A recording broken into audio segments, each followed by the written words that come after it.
প্রিয় দর্শক, আজ আমরা শুনব এমন এক নবীর গল্প, যার দোয়া আজও বিপদে পড়া মানুষের আশার আলো, যার এক ভুল আমাদের জন্য হয়ে গেছে চিরন্তন শিক্ষা। তিনি হলেন আল্লাহর নবী হযরত ইউনুস আলাইহি ওয়াসাল্লাম। ইউনুস কে ছিলেন?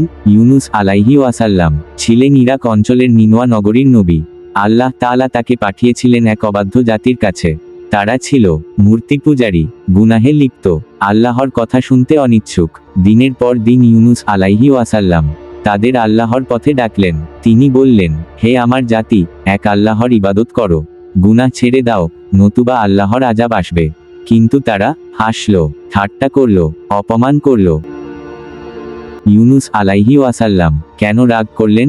দীর্ঘ সময় দাওয়াত দেওয়ার পরও যখন কেউ কথা শুনল না, তখন ইউনুস আলাইহি ওয়াসাল্লাম মানুষ হিসেবে কষ্ট পেলেন। তিনি ভাবলেন, এরা কখনোই ঈমান আনবে না। এখানেই ঘটল একটি বড় ঘটনা।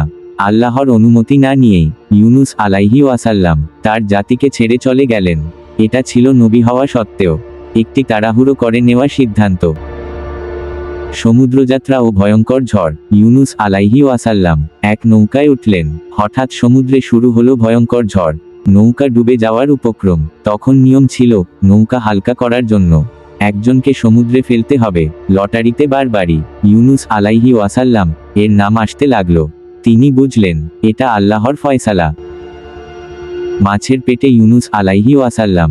ইউনুস আলাইহি ওয়াসাল্লাম সমুদ্রে ঝাঁপ দিলেন, আর ঠিক তখনই এক বিশাল মাছ আল্লাহর হুকুমে তাকে গিলে ফেলল। কিন্তু শুনুন, মাছ তাকে কামড়ায়নি, হাড় ভাঙেনি, মৃত্যু হয়নি, কারণ আল্লাহ চেয়েছিলেন এটা শাস্তি নয়, এটা ছিল শিক্ষা।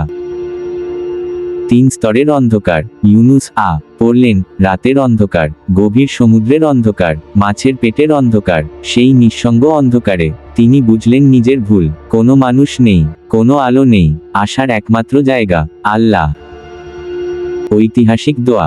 ঠিক তখনই ইউনুস আলাইহি ওয়াসাল্লাম কাঁদতে কাঁদতে বললেন, লা ইলাহা ইল্লা আনতা সুবহানাকা ইন্নী কুনতু মিনাজ জালিমিন। অর্থাৎ, হে আল্লাহ, তুমি ছাড়া কোনো উপাস্য নেই, তুমি পবিত্র, নিশ্চয়ই আমি জালিমদের একজন। এই দোয়ার কথা কুরআনে এসেছে। আল্লাহ দোয়া কবুল করলেন। আল্লাহ তাআলা বললেন, যদি ইউনুস তাসবিহকারীদের অন্তর্ভুক্ত না হতেন, তাহলে কিয়ামত পর্যন্ত মাছের পেটেই থাকতেন।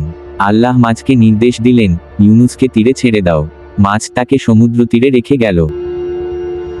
নতুন জীবন, নতুন শিক্ষা। ইউনুস আলাইহি ওয়াসাল্লাম ছিলেন দুর্বল, অসুস্থ।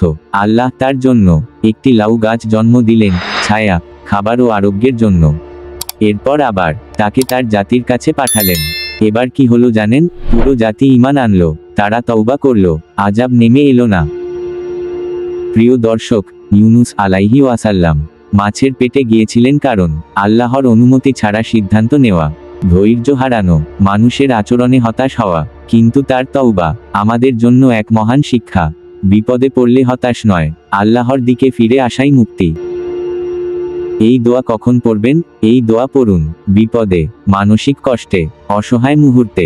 ভুল বুঝতে পারলে ইনশাআল্লাহ আল্লাহ রাস্তা খুলে দেবেন। যদি আপনি কখনো মনে করেন সব দরজা বন্ধ, তাহলে মনে রাখবেন, মাছের পেট থেকেও আল্লাহ বের করে আনতে পারেন। আল্লাহ আমাদের সবাইকে ইউনুস আলাইহি ওয়াসাল্লাম এর মতো তওবা করার তৌফিক দিন। আমিন। ভালো কিছু শিখতে ভিডিওটিতে লাইক করুন এবং চ্যানেলটি সাবস্ক্রাইব করুন। ধন্যবাদ।